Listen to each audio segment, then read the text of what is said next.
Hi, I'm Mary Cross, and welcome to the Building Bliss podcast. The next few episodes are going to be a bit different because it's just going to be me talking to you without a guest. I've done this because we've reached the end of series 2 of the podcast and we've got 12 episodes out there now, and I thought this would be a really good time to reflect back on what I've learned and feedback some of the comments I've had from people who've watched and listened to the podcast. It's been an amazing journey so far, and I could never have imagined the diversity of guests that I would have on, and also the extent of wisdom and inspiration that I personally got from interviewing all of the guests. But for this first episode of the mini-sodes, let's call them that, shall we? I'm going to reflect back on my own journey of actually launching the podcast, because it was a long time in the making, I'm not going to lie. I actually found one of my notebooks the other day, which went right back to when I first had the idea for starting Building Bliss, which was over 4 years ago now. And even then, the podcast was always a central idea of how I could get my message out about wellness to everybody, or to more people anyway. And yeah, it took a long time to get to the point of actually getting the episodes out there. And I think a lot of that stemmed from perhaps a bit of perfectionism. I think there's so many podcasts out there, and I love a podcast.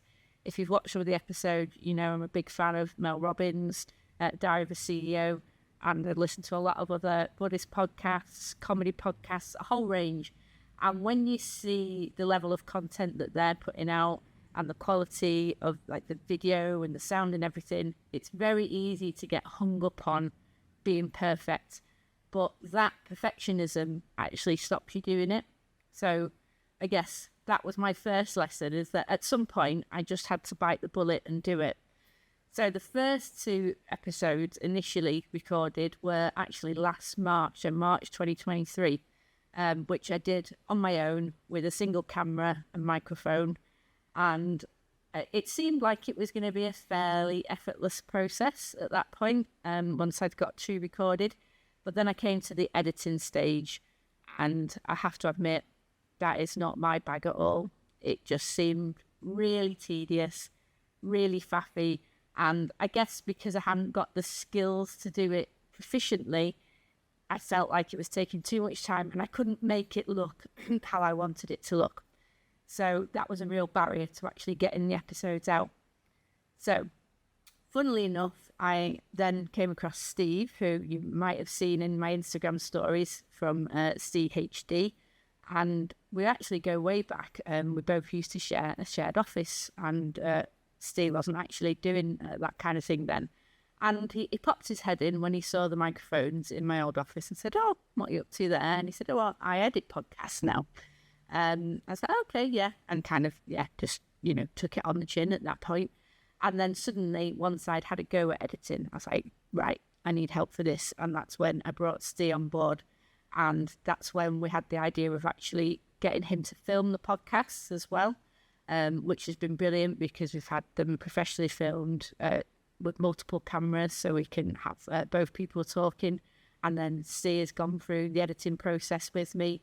I tell him what I don't want in or what cuts I want, etc.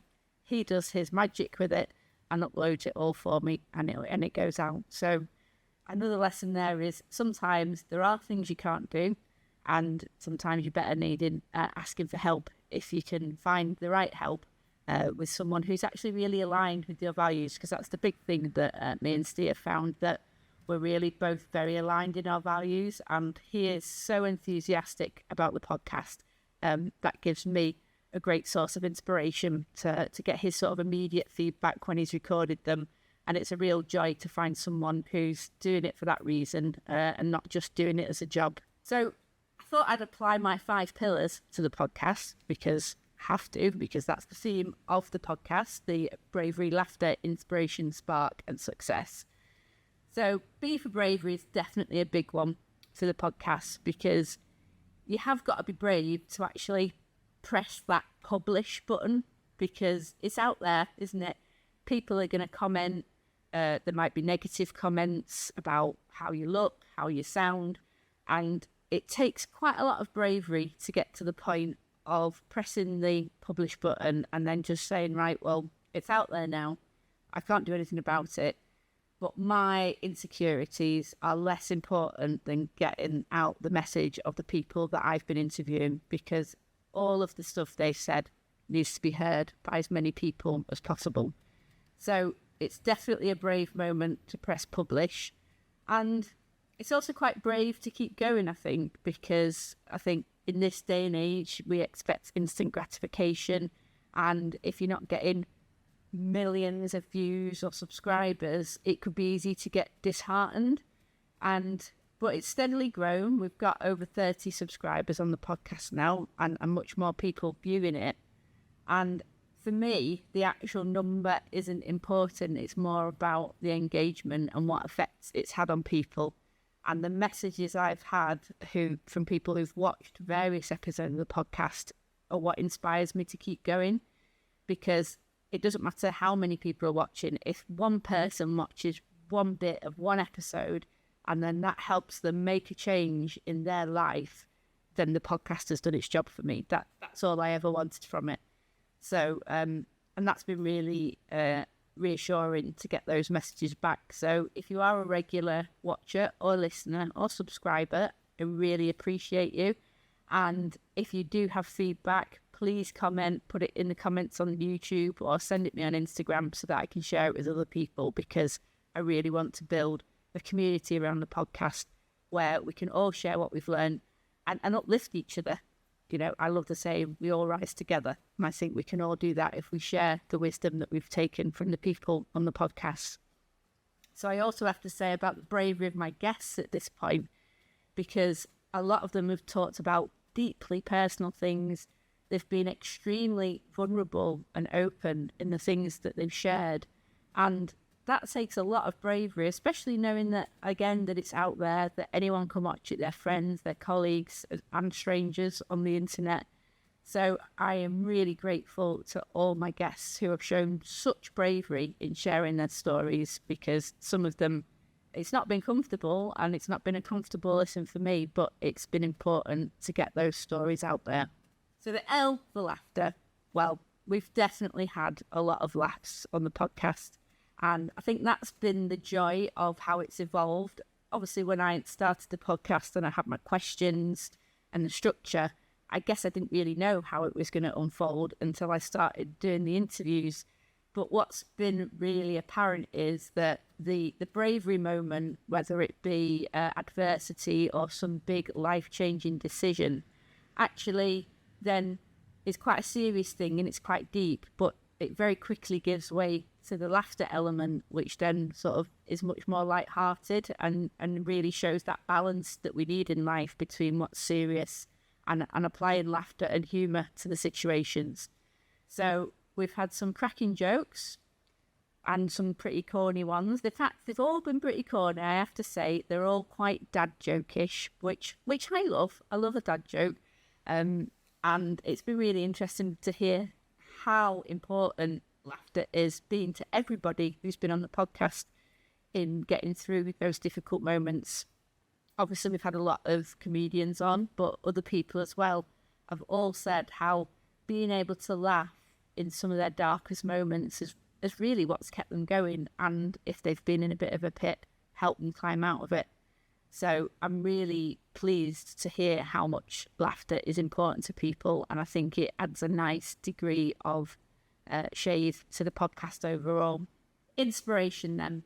Well, I've taken my inspiration from the podcast from many sources. As I've already said, I think probably Mel Robbins is my biggest podcast inspiration, mainly because I think she really kind of discusses her own failings and puts anything that she's advising on or giving help with in the context of the things that she struggles with. And for that reason, she comes across as very authentic. And I think that's why so many people warm to her and tune in. I think last year she was the number 5 podcast in the world, listened to in over 100 countries, I believe. And you don't get that sort of reach without A, really knowing what you're talking about, B, having cracking guests on, but C, bringing a warmth and empathy that people can really relate to. So I definitely take a lot of inspiration from that. My other podcast inspiration is Stephen Bartlett on Diary of a CEO. I don't necessarily listen to all his episodes or all his guests, but I think I really enjoy the length of his podcasts and the fact that he allows his guests to speak so much. And that's something that I've very been conscious of when I've been interviewing the guests. The podcast isn't meant to be about me. It is a conversation, so I will dip in, but I really want to lift up the voice of the person who I'm actually interviewing, and that's probably the inspiration I've taken from that. And I do hope that the podcast has inspired other people. That's the message I'm getting back from people, especially episodes like Caroline Taylor's on the coercive control. People telling me that they've shared that widely with people that they know might be in a similar situation, to give them hope and strength that they could leave and actually have a good life if they left. And tidbits of all the different bits of inspiration that other people have shared. I know that people have gone on and used themselves, and that's really pleasing for me, because that is really what I wanted to get out of the podcast. Well, for other people to get out of it, and for me to be able to inspire other people. Spark, I think I've had to have a lot of spark to keep going. I'm doing this alongside quite a lot of other things, but I have to say, out of everything I do, the podcast is probably the thing that sparks the most joy at the moment. I have loved more than I ever imagined interviewing people and listening to them and giving space to their story. And I think I've really developed a skill that I didn't have at the start of the podcast. And I think that's particularly coming useful because when I started, obviously I sort of had guinea pigs, thanks Maddie, who was my first guest, of people that I knew very well, which made it easier to interview them. But as we've gone on and the word spread and I've got guests from different places, a lot of the people I've never met before I actually interviewed them. And it's been great to see how I've developed that skill of getting to know people and find out their story. And I think that comes from actually me being genuinely curious and wanting to delve quite deep into their origins and what makes them tick. So that really gives me a spark, and it's something that, I really just want to carry on doing more and more. And then finally, success. Well, as I said at the start, to me, success isn't measured by the numbers of people that are watching or the numbers of subscribers. To me, the success of the podcast is if it's inspired or helped other people. And I know it has, because that's what people have told me. And I know because it's inspired me. So I've come away from a lot of the interviews so wanting to change an element of my life or look at something completely differently.